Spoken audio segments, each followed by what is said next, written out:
Learn how to create, sustain, and scale up your print-on-demand business with the latest tips, guides, and strategies to help you start selling and making money today. Welcome to the Sales on Demand Show. And here's your host, Adam Schneider.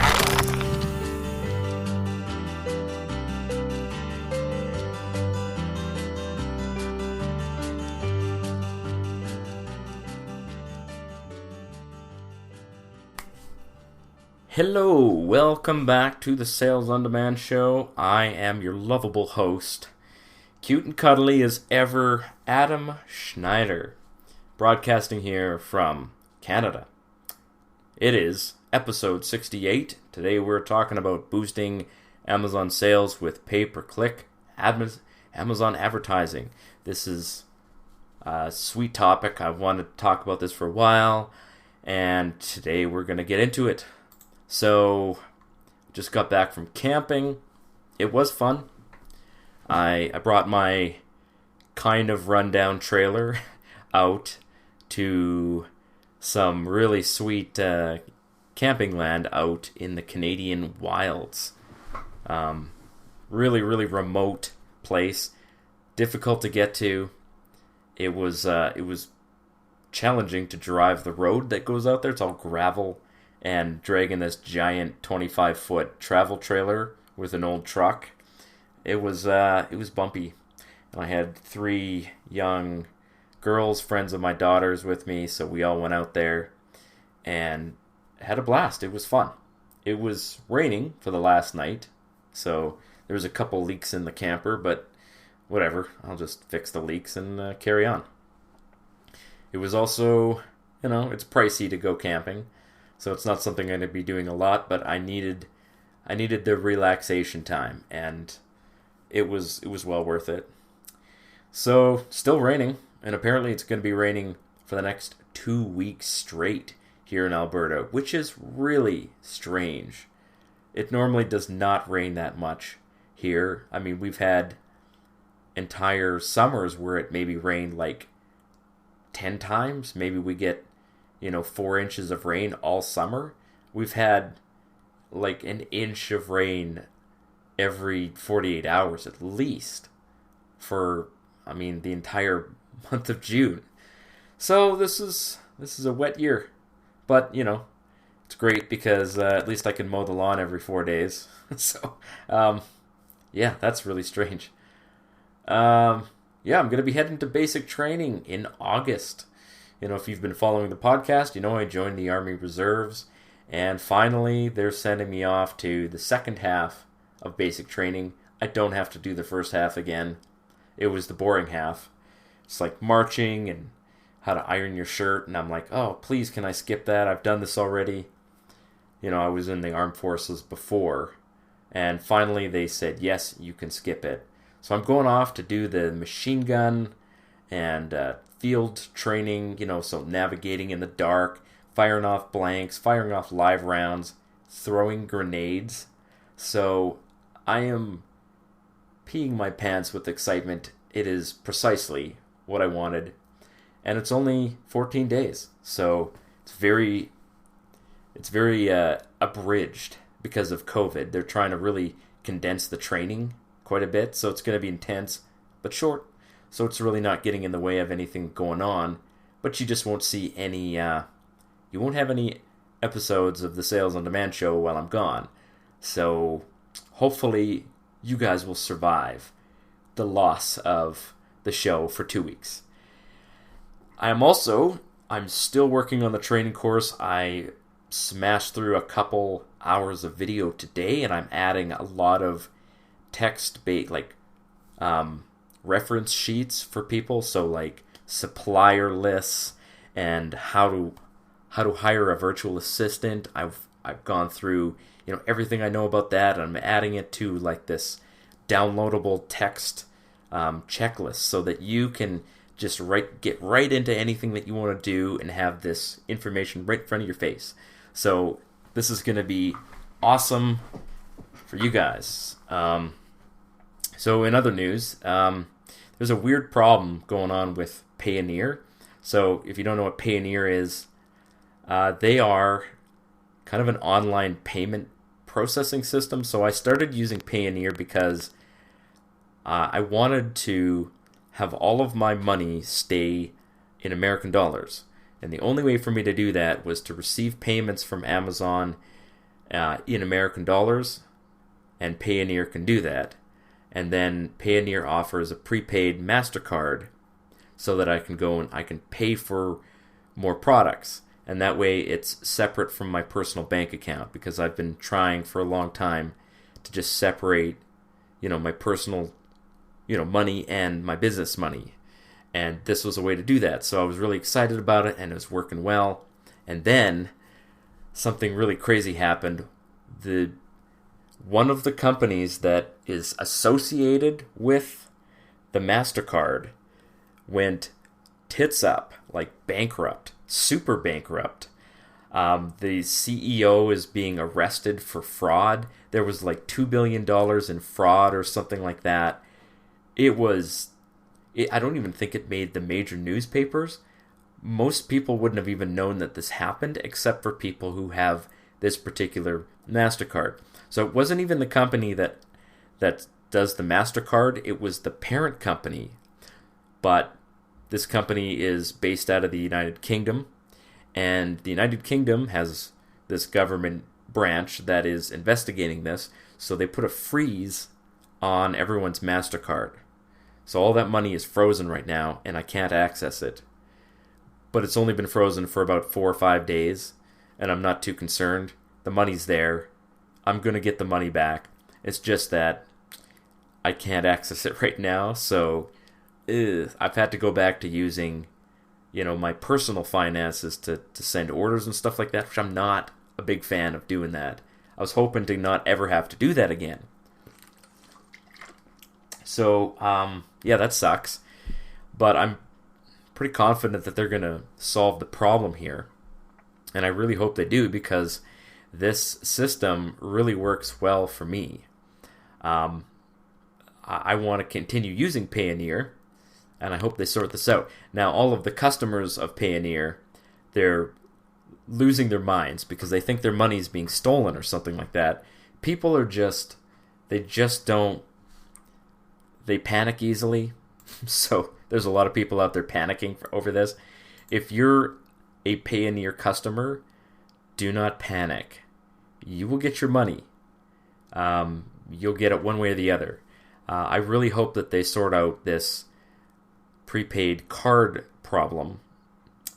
And they definitely need to work on preventing this problem down the road, but none of your money is going anywhere.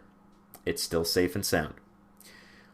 Okay, moving on. So what is selling right now? This is evergreen season. It is actually really quiet on the sales front, and that's normal. July is always the dead month. And it doesn't have to be that dead, because there's lots of birthdays, people retire, they have weddings, and June is the wedding month. But July and August are also big wedding months. Anniversaries, people getting engaged. Again, these are all evergreen topics, and I'm going to be really, really building a lot of new products for these topics, or niches, I guess you could call them, in the next few months here, because I really want more FBA items with Amazon. That's my focus from here till September, is building new items to send for FBA, and I'm going to be doing some fancy stuff to make that work. Alright, so let's talk about Amazon pay-per-click. That's why you're here. You didn't come here to hear me talk about camping, or if you did, we're done with that. Alright, so what is Amazon pay-per-click, and what is it not? Okay, so if you are a brand new Amazon seller, then you don't really need to worry about Amazon pay-per-click. Do not think that Amazon pay-per-click is some kind of magic system for building your sales. That's not what it's good for. You will lose lots and lots of money on advertising, and you will make very little. Okay? Amazon pay-per-click is, well, let's just go over how it works, basically. So just like with Etsy, Amazon uses a search algorithm to decide which products to show customers. So when a customer types in coffee mug for dad, they're going to be shown products that correspond to that search, right?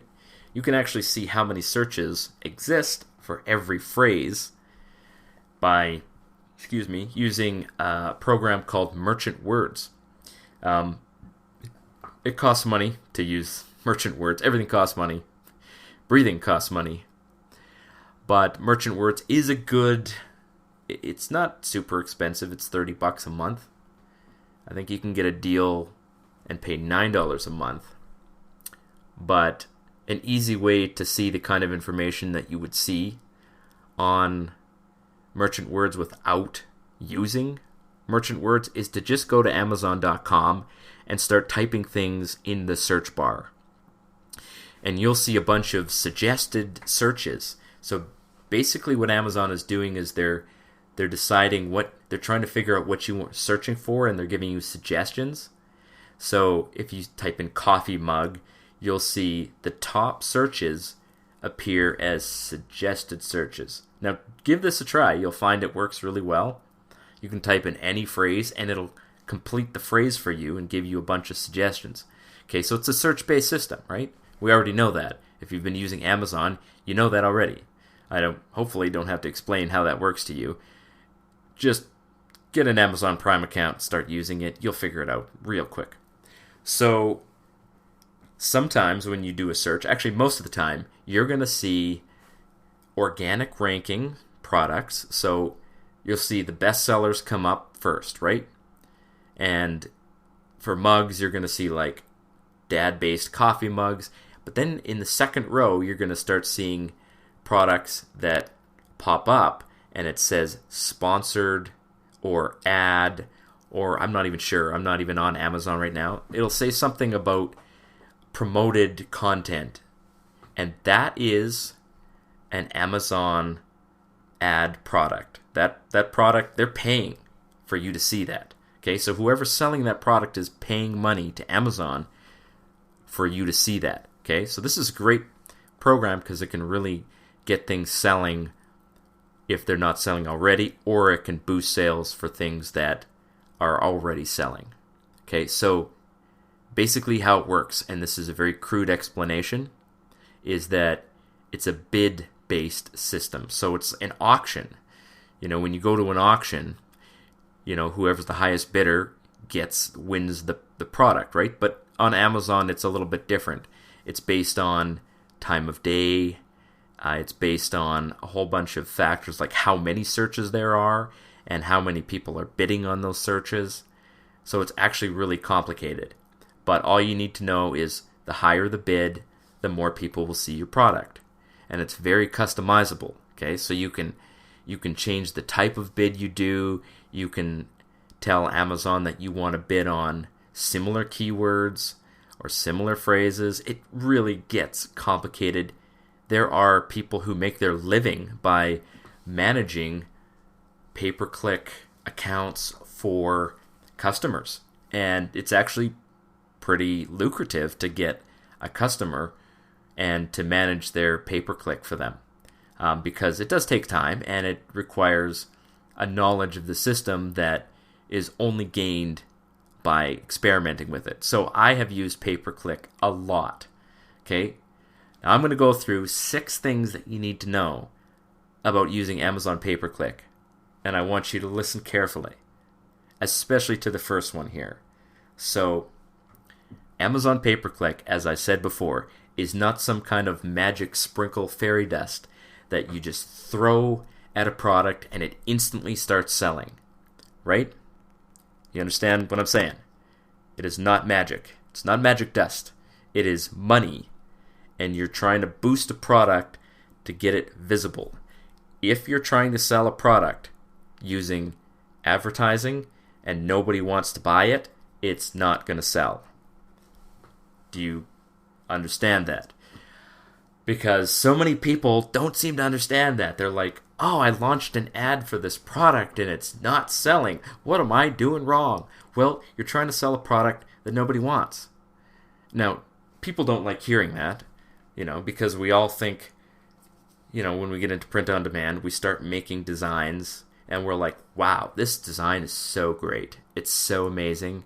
It's going to sell really well. Then nobody buys it. And they're like, what's going on? How come this product isn't selling and that one is? Well, listen, the market decides what sells. Okay? Amazon doesn't decide what sells. There is 100 million Amazon Prime members out there and probably another 50 million people just shopping on Amazon. They decide what sells on Amazon. And if they click on your product and they don't want to buy it, it costs you money.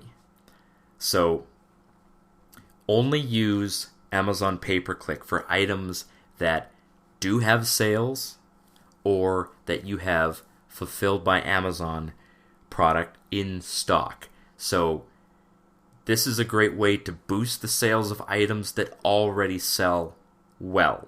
Okay? Only use this for items that have sales already. Now people are going to say, well, how do I get sales without advertising? You just keep listing products. Eventually you find something that's going to sell. Eventually Amazon starts to trust you more. You start gaining ranking overall on Amazon. It does take time. Okay, some people have added hundreds of thousands of listings and most of them don't sell. I don't have hundreds of thousands. I have like 6,000 listings, and out of those 6,000 listings, probably 30 or 40 actually make sales. The other ones are just there and they never sell. Once in a while, I'll get a sale from something that I created a long time ago, or I will create something based on a trending topic and it'll get a few sales. So, for example, in 2017, there was an eclipse. There's a really, an eclipse that everybody's looking forward to. I forget where it was, but I created some products that commemorated that eclipse, and they were selling. So, that's a good way to make some sales based on a trending topic, right? So, right now, we have a few trending topics. Pick one. Literally just, open up a newspaper or open up the front page of Google and you'll see 1,000 trending topics. I don't know. Donald Trump might be a trending topic. So anyway, that's how you get sales without advertising. So getting back to Amazon pay-per-click. So point number 2 is the first thing you're going to do is launch a manual campaign. Right? So if you're in your Amazon advertising screen, you're going to launch a campaign. You're going to click manual keyword bidding. So you're going to bid. You're going to select the keywords that you want. You're not going to do automatic bid, and you're not going to do automatic keywords. You want to control everything. So you want to control the bid, and you want to control the keywords. Then you select one product. Your FBA product, hopefully. Add it in and start adding in keywords. So if you have a mug that is designed for a police dad, right? If you love your dad, he's a cop or he's something, then add keywords that make sense. So you're going to add phrases like mug for police dad or police dad gift. And start with 8 or 9 keywords and bid about 60 cents or so.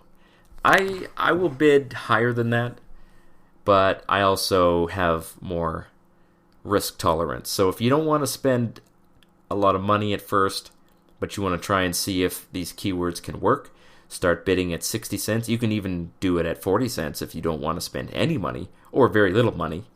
You might not get too many impressions. So not too many people will see the product, but that's okay. If you've got time to spend, then spend the time. Over time you'll eventually make some sales on it if it's a good product, and you can go up or down on the bid of that. Then you check it once a week. and you turn off keywords that spend too much. And you keep adding more. So you have to fine-tune once a week your campaign. I've been doing this with some campaigns for 3 years. So I've got 3 years worth of data, and I know what keywords sell and which ones don't. So I turn off all the ones that don't sell. And sometimes you'll have keywords that you add, and they don't even get impressions. So if you don't know what an impression is, when somebody views your product in a search, that's an impression. Okay? The term impression could also mean view. So you get that many views on your product, and Amazon tells you how many times people have viewed the product, and then you'll see how many times people have clicked on the product, and you'll see how many sales you've made from the product. They tell you how much you've spent, and they also tell you your average cost of sale. And this is a very, very, very sweet feature that Etsy needs to add. Okay, Etsy needs to change their advertising platform. Their advertising platform just sucks. It's very basic. It's almost like baby style advertising. If you're like an infant, then you can use Etsy ads, but you need to be an adult to use Amazon pay-per-click. So what I do is I go and I fine-tune once a week. Sometimes it gets a little longer than that, but I have campaigns that are running that I know are fine. And, if I add more keywords, I'll go in and check on those keywords. By keywords, I mean a phrase that I want someone... If I want to add a phrase, then I'll check on that phrase after a week. So it's very hard to actually show you how to do this without actually showing you how to do this. But this is definitely going to be part of my upcoming training. I've actually made videos on this and put them in the low-hanging system group. So if you're part of that group, go in there and search my name. You'll find a bunch of videos where I showed you how I do this. I have changed my process a tiny bit in that I don't do an automatic campaign anymore. I used to, but I don't anymore. So that's really it. So one last thing before I sign off for the week. So I wanted to sort of take a drink of water. Sorry. I wanted to talk about printing mugs from home because I threw this on Facebook and I just had some random thoughts about it, and some people had some points on it, and I think they misunderstood what I'm trying to do. So actually, this is going to be part of my training. And I've really thought about this a lot. I mean, I have spent hours thinking about how this could work. I even calculate. If you know me at all, you know that I'm a very meticulous person. So when I have an idea, I go through every single step of how will this idea work? How can I make this work for me? Is this more economical? How much time will it take? And how will this benefit me in the long term? So my brain is stuck on this idea of printing mugs in my house. Okay? I can only see good things coming from this, but as with anything, there are pros and there are cons. So the pro of printing mugs from home, and these are major pros, okay? These are huge benefits, and this is why I'm going ahead with this. So one of the great things about printing mugs from home is that you can print one mug and ship it to Amazon. Okay, you can't do that with any other supplier. I don't have a supplier that will print one mug for me and ship it to Amazon FBA. No, I probably wouldn't ship one. I'd probably ship 2 or 3. But this allows me to test ideas for Amazon FBA. So if I'm like, okay, I want to make a birthday mug, but I want to test a bunch of ideas here, I can just print 5 or 6 different designs at home, send them to Amazon, and then whichever one sells the best. And again, I'll probably use Amazon pay-per-click for these FBA items. So I'm combining all of these ideas to really test something. But I need the ability to send like 2 or 3 items instead of sending 36, because that's basically the only way for me to do FBA right now. And I do have a supplier that will do less than, that'll do split boxes, but it still costs, and they're not super fast. So Custom Happy will do split boxes, so that'll 2 designs per box, but I want to be able to do like 2 mugs to just test a bunch of ideas. And the only way to do that is to print them myself and then put them all in a box, create the shipping plan, and it will probably take some time, to do that. The shipping plan itself might be the big thing. But then if something starts selling really well, I'll send a full box from a supplier. So I'm not going to keep printing all of my mugs at home, right? So I'm only going to use this for a very specific purpose. Also, I was looking at sending orders to Canadians from my house. I don't know. We'll see. If I have to, I will. Another pro to printing your own mugs is that if something goes wrong with an order, you can just print a replacement and send it to them right away. And then you can pay, if you can get the customer to pay for super fast shipping, I mean, you can get literally overnight shipping with some, but you can't get that from a supplier. And when it's really, really busy, suppliers, print-on-demand suppliers, they get bogged down with orders.